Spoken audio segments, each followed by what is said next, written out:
kabeshi, welcome muna na kayo. So, alam nyo ba na namimiss ko na ang chicken sa mga inasal? So, ang ating gagawin ngayon or ang ating lulutuin ay magluluto po tayo ng chicken ala mang inasal. So, pilitin natin gayahin yung mang inasal, yung chicken sa mang inasal mga kabeshiwak. Pipilitin natin. So, una mga kabeshiwak is gagawa po tayo ng sauce. Doon po natin i-marinate yung ating chicken. So, una kailangan natin ng oyster sauce and then seasoning, something like that. Ano ko? And then, black pepper. Tapos, kailangan din natin ng water. Kailangan din po natin ng ginger and then garlic. Okay? So, kung mayroon kayong lemongrass dyan, much better mga kabeshi, edi kayo na ang may lemongrass. So, anyway mga kabeshi, ang gagawin natin dito sa chicken is hihiwain natin para yung, yung ating sauce is pumasok dito sa kaloob-looban ng ating chicken. Ganon, ganon. Yun po ang ating sikreto dito sa ating chicken ala mang inasal. So, tatanggalin natin yung mga taba-taba ng chicken and then gagawin po natin itong chicken oil. Kaya lang mga kabeshi, kailangan pala natin ng aswete doon para maging makulay yung ating chicken oil. So, hindi ko alam kung gagawa tayo ngayon ng chicken oil. So, bahala na. So, i-marinate lang natin itong ating chicken ng at least 1 hour. Kung gusto nyo, kahit 1 taon pa yan. Char. So, better kung overnight mo siyang i-marinate kasi talagang manunuot yung lasa ng ating chicken kapag nababad siya ng maigi. So, anyway mga kabeshiwak, ano pang hinihintay nyo? Welcome sa Panlasang Lot-Lot. Charots! So, i-prepare na natin itong mga sangkap. Hiwain at durugin ang luya para lumabas ang katas nito. Ilagay natin ito sa bowl. Lagyan ng minced garlic. Lagyan ng paminta. Lagyan ng toyo. Huwag kalimutan ng toyo dahil ito yung pinaka-importante sa ating marinade. Lagyan po natin ng oyster sauce para masaya. Lagyan din natin ng liquid seasoning. And add some water para bongga. At haluin natin ito para maghalo-halo ang lahat ng mga sangkap na mga nilagay natin. Buksan natin ang manok para lumipad. Charot lang.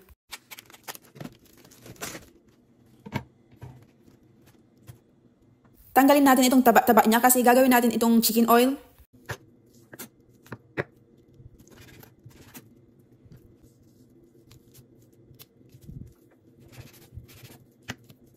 Hiwain natin ito mga kabeshi para kapag minarinate natin ay papasok ang mga sangkap na tinimpla natin dito. Sa puntong ito, let's marinate the chicken for at least 1 hour or overnight.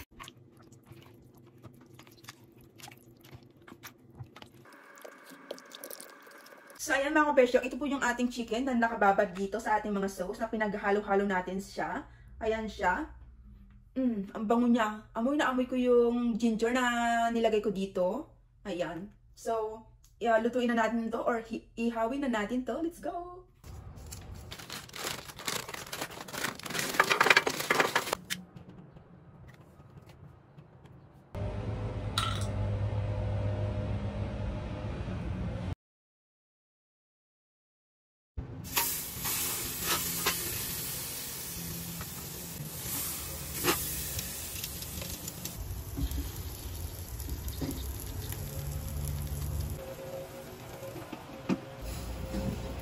Oops!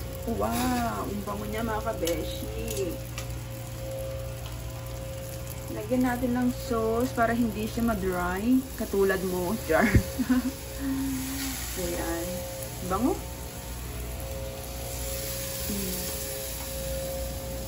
Hindi ko alam kung sakto lang yung nilagay kong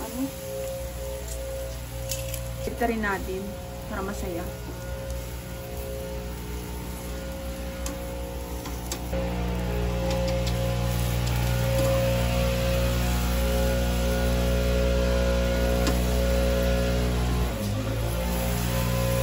May nagmumowing sa sa labas. Ayan.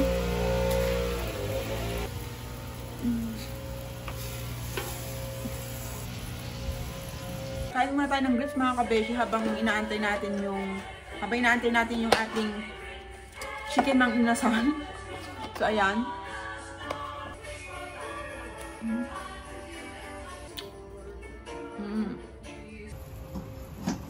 Wow!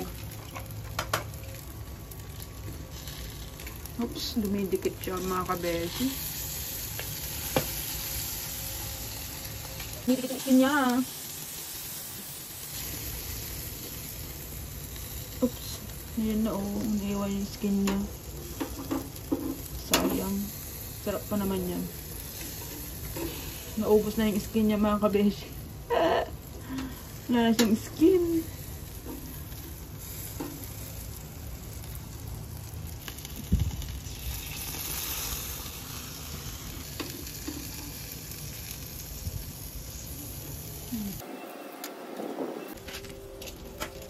Feeling ko okay na ito mga kabeshi. Palagay nyo.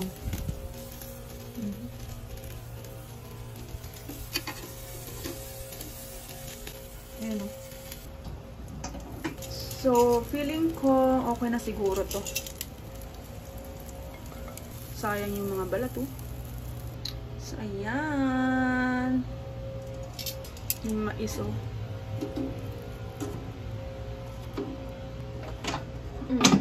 So, gagawa tayo ng chicken oil mga kabeshi.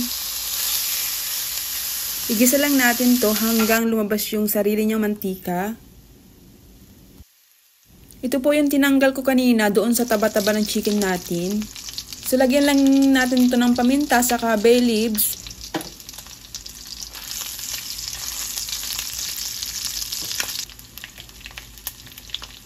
So, ang nilagay ko dito is turmeric kasi gusto ko lang siyang sanang manilaw yung kanyang oil. Kaya lang, ang ginagamit talaga dito is aswete. Tapos, nilagyan ko lang po siya ng asin. And then, sa puntong iyon, doon sa paglagay ko ng turmeric mga kabeshi, huwag nyo po yung gayahin kasi hindi siya maganda at hindi siya masyadong masarap. Basta hindi ko nagustuhan yung lasa niya. Pero, okay lang naman, saks lang.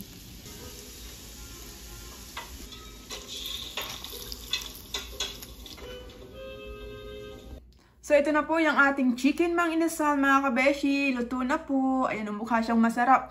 Ang bango niya. Kapag matitikman nyo ito, mga kabeshi, tsak na makakalimutan nyo naman ang mga sakit at hinagpis dyan sa puso nyo. Ayan, o.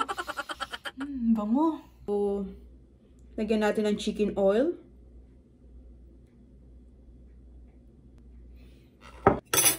Ayan, toyo. Ayan, o. So, kain na tayo. Ano pang hinihintay nyo dyan? Wag muna nating isawsaw. Tikman ko kung anong lasa. 1, 2, 3, bite!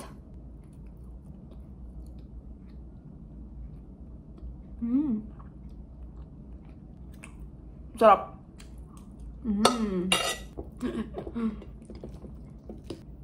Sausaw natin dito. Sarap. Kaya lang yung chicken oil ko, pangit ang lasa kasi ang nilagay natin is turmeric. Dapat ang ilalagay dito is aswete. Eh, wala akong aswete. Sabi ko, try ko nga ito kung ano yung kakalabasan niya. Naku, pangit yung niya. Effect niya. Ang sarap nito. Ito yung galing sa sa Vietnamese restaurant. Ang sarap ng sauce. Oops, muntik na natapon. Sarap.